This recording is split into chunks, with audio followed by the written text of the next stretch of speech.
Right, so what I'm going to show you now is how you buy players.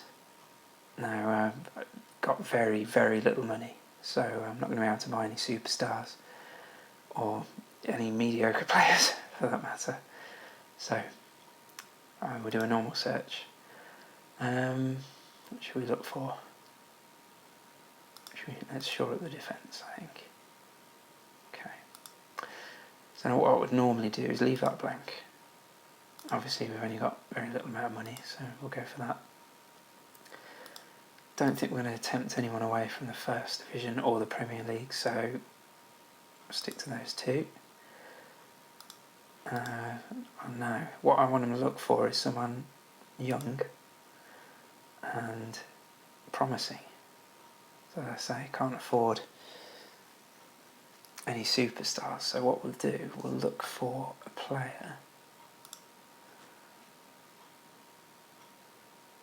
he's a bit old to have not played games, so he's not on the radar, unfortunately. So what I'd like to find is an untouched player, somebody nice and young who hasn't played yet. Mind you, he has played, but he's played really well. And he's very versatile. He can play in defence, midfield, and he can play on the left and in the centre, so that's useful. I'll tell you what, we'll add him to the shortlist. There we go. The shortlist is really good because if anyone else comes in to buy a player who's on your shortlist, you get a little warning and you can go for him. Alan Stubbs, now he is a top player.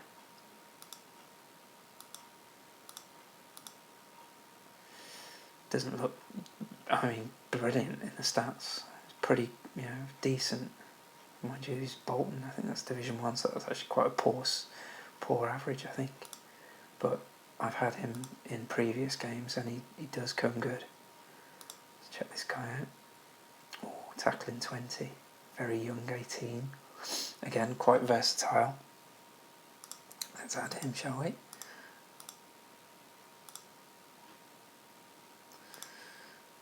Anybody on the last? Oh, yeah, I should say that if their names are white, that means they're not interested in coming. So there's absolutely no point me going for those. If their names are yellow, that means they are interested in coming. So it's worth checking them out. Because one of the things I really like about this. Oh, he doesn't want to come. Why did I end up clicking? I must have clicked the wrong thing. All right, I'll get rid of him. One of the things that I like about this game is this simplicity, really. Later management games, I think, just overcomplicate it and just seem less fun to me. Whereas this game, you can instantly see who wants to come, you can instantly see how much they're worth, you click to buy them, and if you're successful, you've bought them, and they're instantly in your team and you can put them in, which I really like. So, let's see, now this here tells you if you're stout to recommend any of them. And they don't, which I don't really care because I haven't actually hired my own scouts, so I've still got the bog standard ones. What I'm going to actually do is buy Alan Stubbs because I know. Oh, right. Well, if I want to buy him, we've got to wait for Bolton to buy some more players. The Falls have let their squad get too low. All right, let's have a go at Anthony Collins from Huddersfield instead. Here we go. So the board tell you how much you can spend. You can loan him or buy him. I want to buy him. He's as a future prospect. So here we go. Oh, so up comes how much your coach thinks he's worth, which is significantly less than the asking price, which is interesting. So let's try that. Oh, there you go, a bargain. He wants 5 years, that's good. 450, that's what he was getting paid at Huddersfield, so you can definitely have that. And there you go, we have a player. Only time will tell if he's actually any good. What I am going to do is stick him straight in the team. Let's see.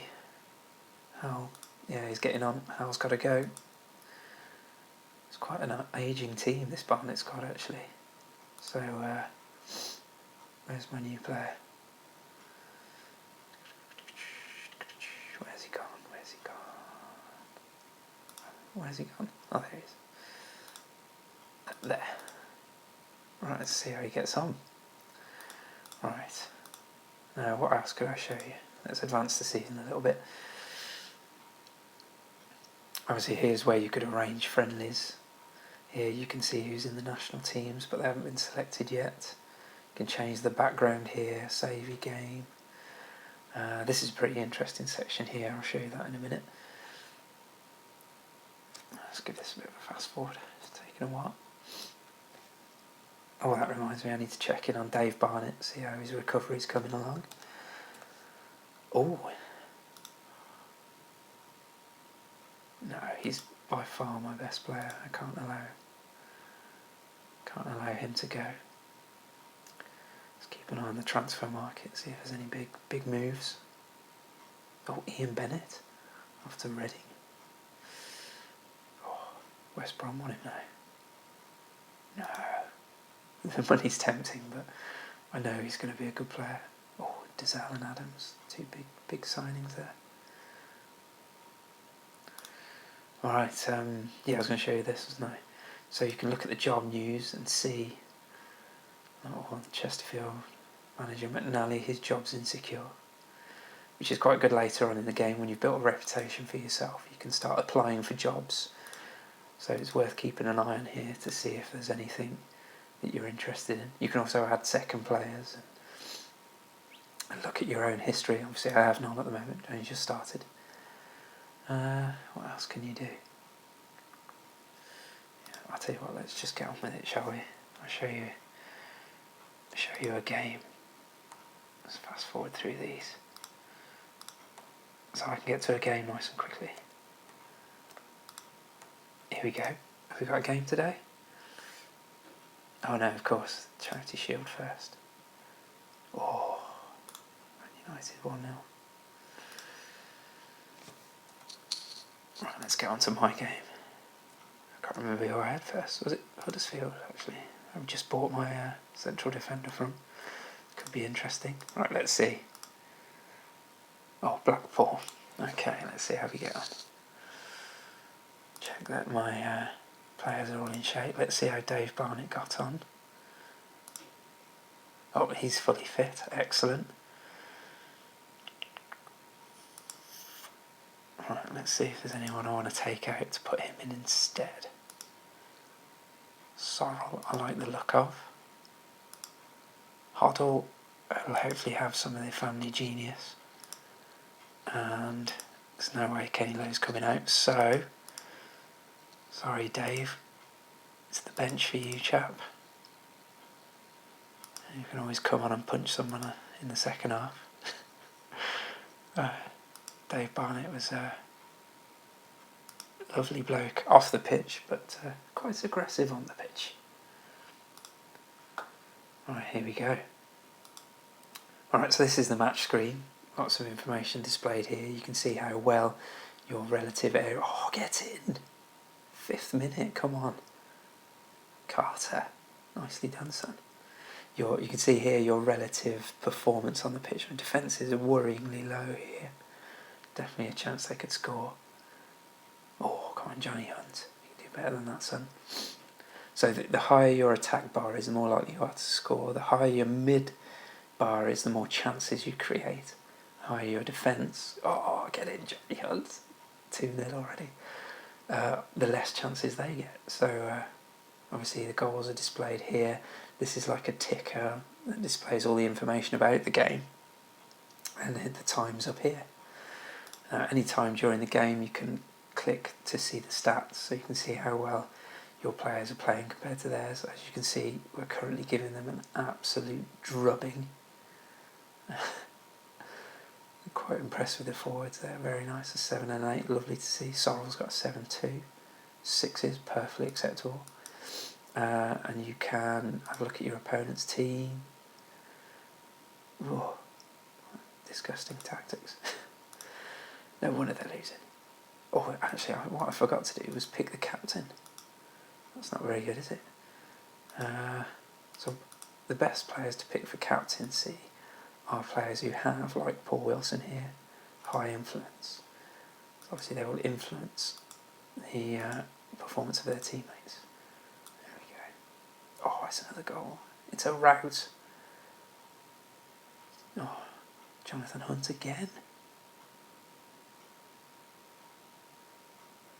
Oh my word, could it be 4? It's 4! Unbelievable.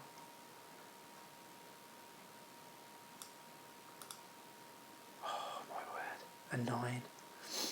2 goals from Jonathan Hunt. Yeah, well chuffed with that as my first. You bet it's a good result. Let's fast forward to this. It takes quite some time. There we go. So there you have it. That's Championship Manager for you. I think we'll leave it there. It's pretty much more of the same. I'll probably spend some more money and play some more games. I tell you what we'll end on. We'll end on a shot of the league table with me at the top. How about that? Nicely done. So I'll tell you what I haven't done. I haven't actually spoke very much about the game or my experiences of the game. Used to play this a lot with a friend of mine and sometimes with my uncle as well. And my uncle was just obsessed about this game when he first discovered it. My friend used to come over and we'd play it all together, and obviously we'd have a team each, but we'd always end up getting bored after a couple of hours and then going perhaps down into the garden to shoot some hoops outside or something. But he would carry on for hours and hours on end, managing our teams as well, poking his head out the window every now and again to tell us that he'd signed a player for us or that we'd won, or somebody had scored a hat-trick or something like that. So yeah, good times. Anyway, that's Championship Manager 93, and one of my all-time favourites. Absolutely love the game. Still to this day would rather play this than any of the later versions of Championship Manager or Football Manager. And there you have it. Yeah, thanks for watching, guys. Take care.